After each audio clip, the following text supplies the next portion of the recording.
You never can tell when it starts. Hey, everybody. This, for those of you who haven't actually done a live, you never know when it's going to actually begin. There's always like this moment. It could be 5 seconds or 3 minutes. And it's like, okay. Oh. So, folks, welcome back to Against All Enemies. I am Rick Wilson, and I am delighted you're with us today. And I am equally delighted that Allison Gill, you know her as Mueller, she wrote on the various socials, who is a kick-ass activist, researcher, writer, leader of this messy, big old resistance that we've been all dragging toward daylight for a long time now. So, Allison, thank you so much for coming on today on this live. Really appreciate it. I want to jump right in on something you've been doing in the last little bit, which is suing the Department of Justice. Talk to us about that case and about where it stands and about exactly what it would mean when you are successful. Thank you. Yeah, this is super cool. And I have to give a big shout out to Kel McClanahan at National Security Counselors, who is the brains of this operation for all intents and purposes. Great folks. Great folks. They are amazing. But back on like July 20th, I got this really great scoop. Great in that I'm, really important reporting, bad news, but that from sources inside the FBI that said that not only were they going through the Epstein files and told to mark where Trump appeared and that there was a master spreadsheet. So I was able to confirm that from Dick Durbin's office and from Jason Leopold, but that there were actually training videos embedded in PowerPoint presentations that told people, instructed people, because a lot of these folks didn't deal with a lot of FOIA requests and weren't familiar with what you can redact things over. And so they had these training videos telling them, here's how you log the Trump name in the Epstein files. Here's how you do this. And here's how you do that. I reached out to Kel before I published that story. He's like, we should file a FOIA for that. Right. And so we did. And then I published the story. And then if you file for an expedited FOIA request, they have 10 days to respond before you are allowed to sue. And they did not. And so we filed our lawsuit on August 2nd. It was a Saturday. Okay. And so, folks, so you understand, putting 1,000 FBI agents on something, that is roughly equivalent to what the FBI did after 9/11. It is similar in scope to what they did after 9/11, where they threw real manpower at a massive national security problem. This is real manpower over a problem of criminal exposure, I think, and of political embarrassment, I know, for Donald Trump. So, I mean, Allison, you have experience in government. Talk to me about the sheer size of this operation. Yeah, it was massive. As you said, this is something that you would do post 9/11 or post January 6th, for example, to put this many agents on that. And agents who weren't necessarily trained in this particular foray, which is why they had to have these training videos.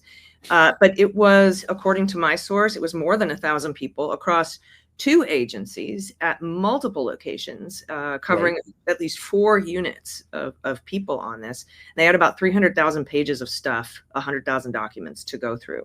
And I think the thing that really stood out to me, Rick, was that none of these were labeled. So a lot of these agents were opening up the files, not knowing what was in them, and being hit in the gut with photos and videos. Oh, Jesus. Just really traumatic things that they had to see and had to go through to look for Donald Trump's name to protect him. And when they were told this is really traumatic, a lot of these folks are sexual assault survivors themselves. Right. And so they said, this is really tough for me.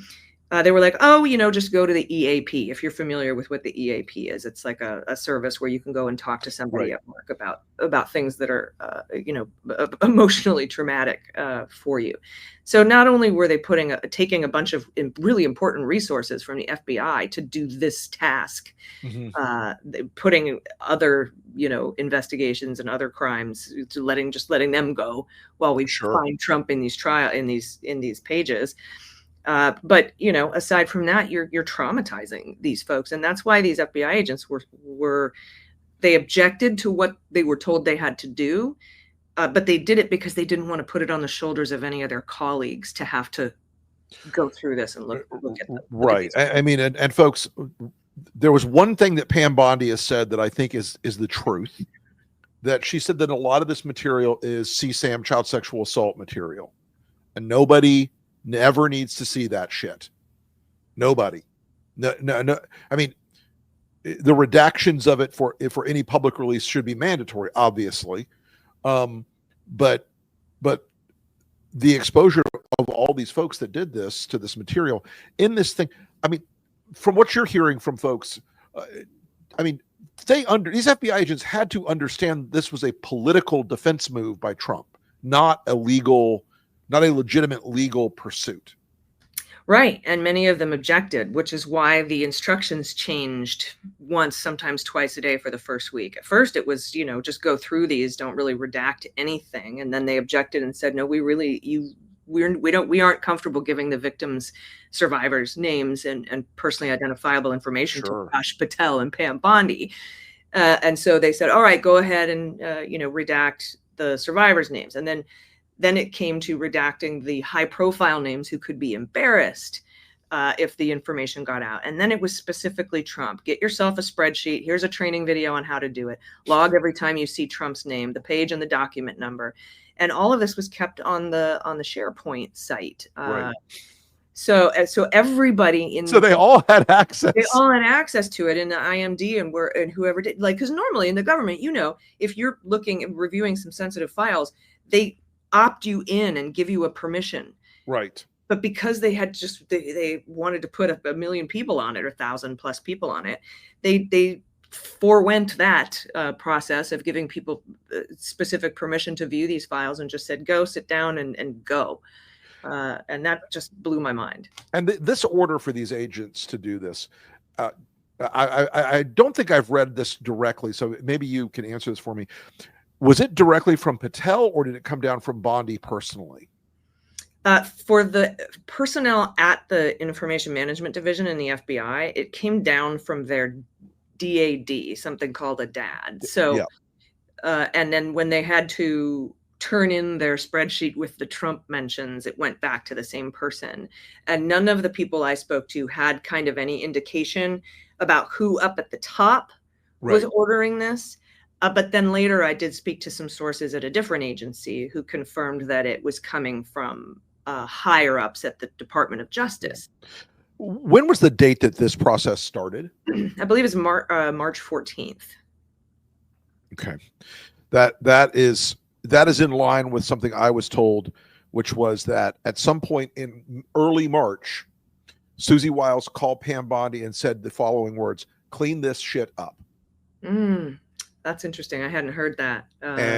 And so that would fit in that window.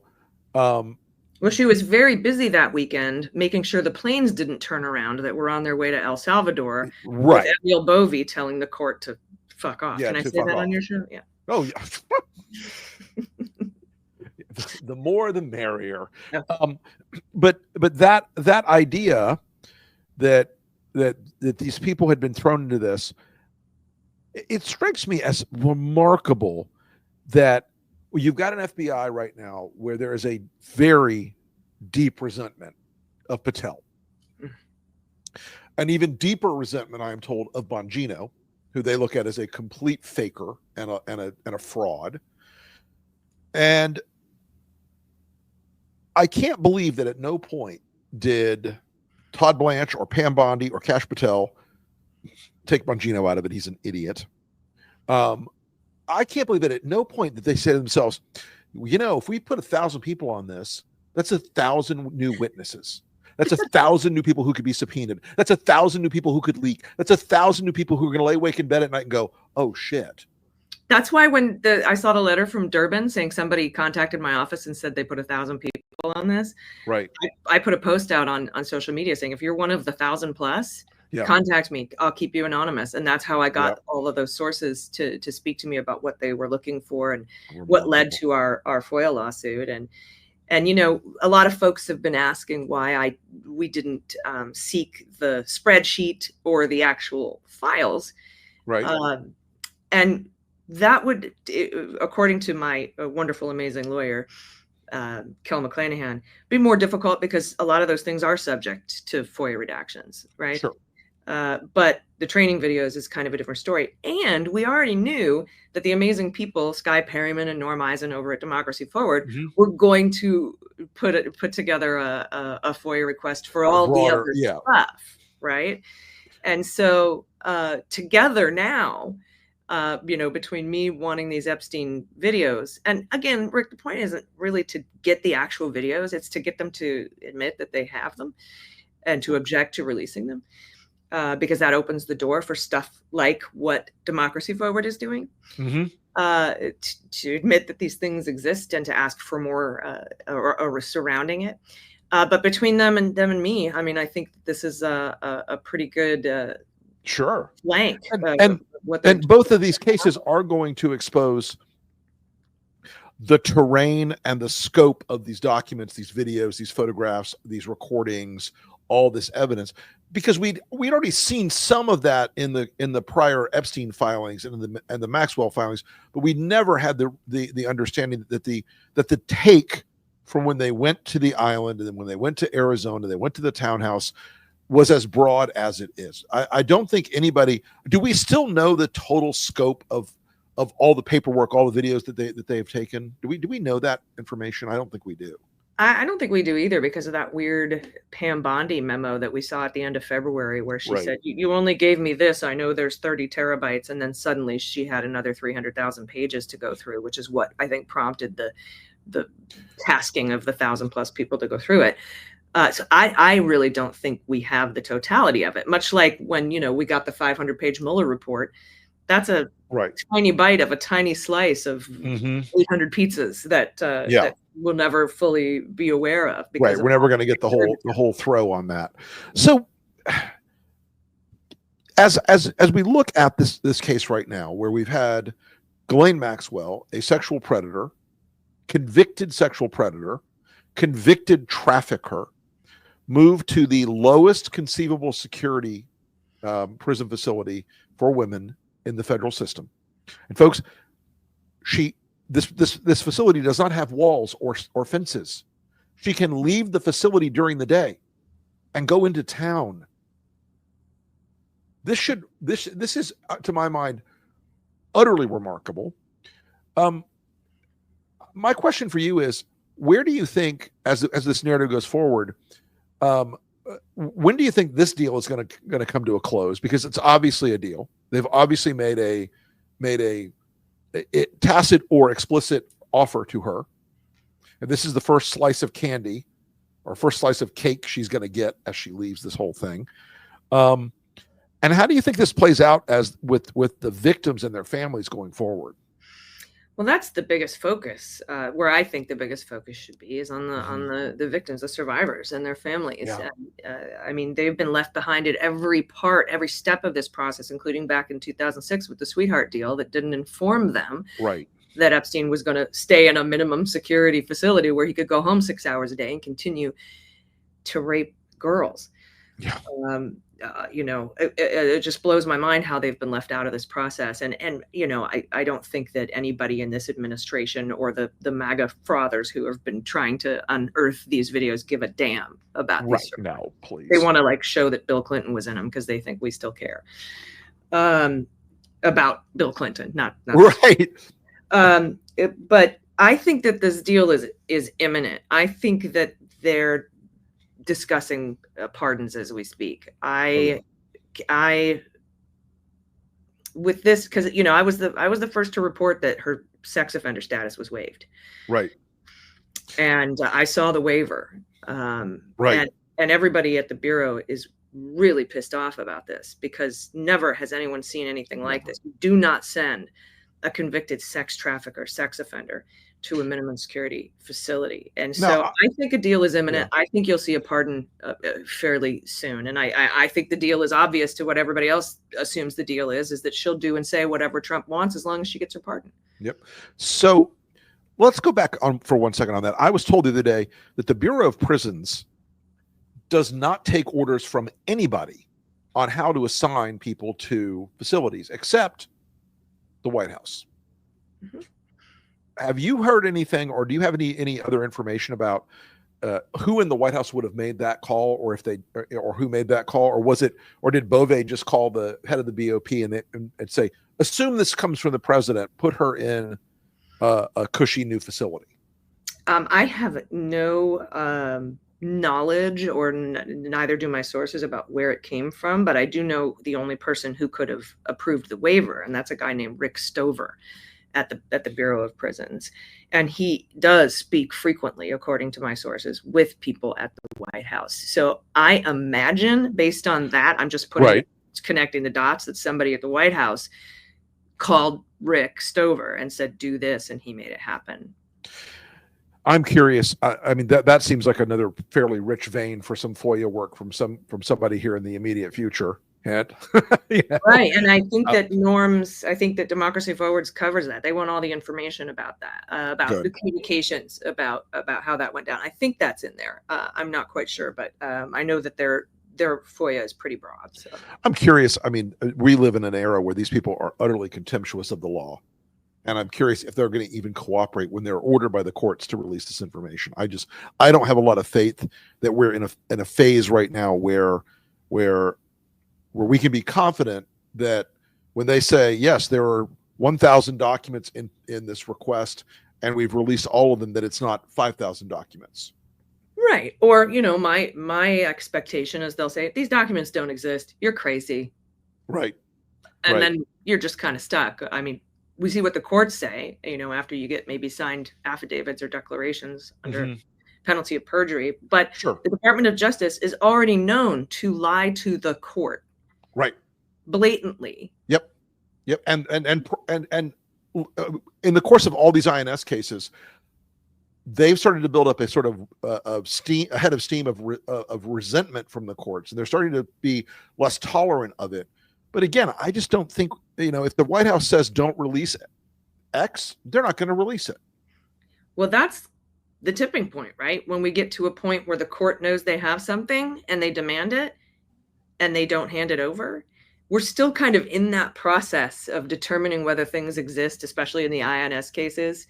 I know that the DC Circuit just overturned Judge Boasberg's contempt finding, right? But I don't know how that goes to en banc or anything like that. But these things are still being litigated. So we haven't actually quite reached the point where the court says, do this in these INS cases, and they just ignore it. Now, we've gotten there in some of these funding cases where they've said you have to fund these things because Congress does this, but those are all under preliminary injunction.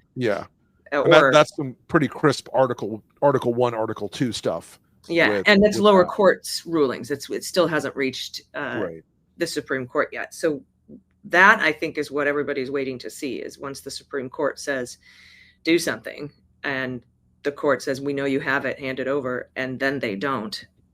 That is when we see what happens. It's interesting to me because I think people should have very low expectations from the Supreme Court of doing the right thing generally right now.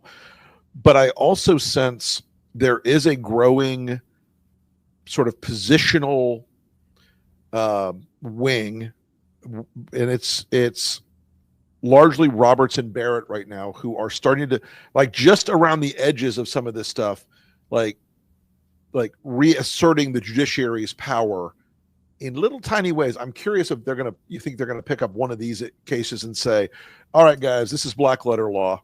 No, stop it. Do what you're told. I mean, on the easier ones, like birthright citizenship, right? Now that we've got a class action, we have to go back to 23B in the House because we can't do nationwide injunctions anymore. Or maybe even the Alien Enemies Act, whether that's lawful or not. We may see the court say, yeah, it's lawful, but you still have to give people due process or something convoluted and kick it back down to the courts, and kind of like how they did the immunity thing. Right.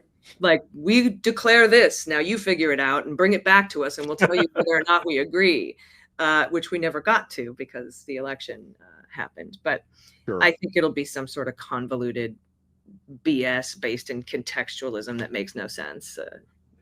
Like I said, I think there's a weird, like, vestigial institutionalism in Roberts that I think he realizes how much shit he has let go under the bridge now and is regretting it. I hope so. I don't know that he has a easy path to redeem himself on any of this stuff, given the size of the majority and the makeup of it. But if he and Barrett held the line with the others, I think you could probably put something together. But man, you think he'd be smarter than that? I was a government frontline employee that told dick jokes for a living, and I saw it coming, and now here he is. I think I have a Substack called "I Never Thought the Leopards Would Eat My Judiciary." You handed him a crown, and he smacked you upside the head with it, and you're right. Here, have imperial power, sir. Yeah, Ketanji Brown Jackson was like, "You're going to make the White House the seat of criminality in America if you do this." Sure enough. No, we're going to prevent rogue prosecutors from going after political enemies. Really? Are we? Because that seems like that doesn't seem to be happening. In fact, the opposite seems to be brewing up, doesn't it? I mean, well, listen, Allison, I appreciate you coming on a Friday afternoon before the weekend, and I'd love to have you back on because this is a great conversation, and you are smart as hell. Oh, I would love to have you on the Daily Beans too, and thank you. This is our first time that we've talked, so I'm really, really happy. Yeah, I love this. Okay, awesome. I will happy to come on anytime. You let me know. Great, we will do. Thanks, Rick. All right. Hey, folks, thanks.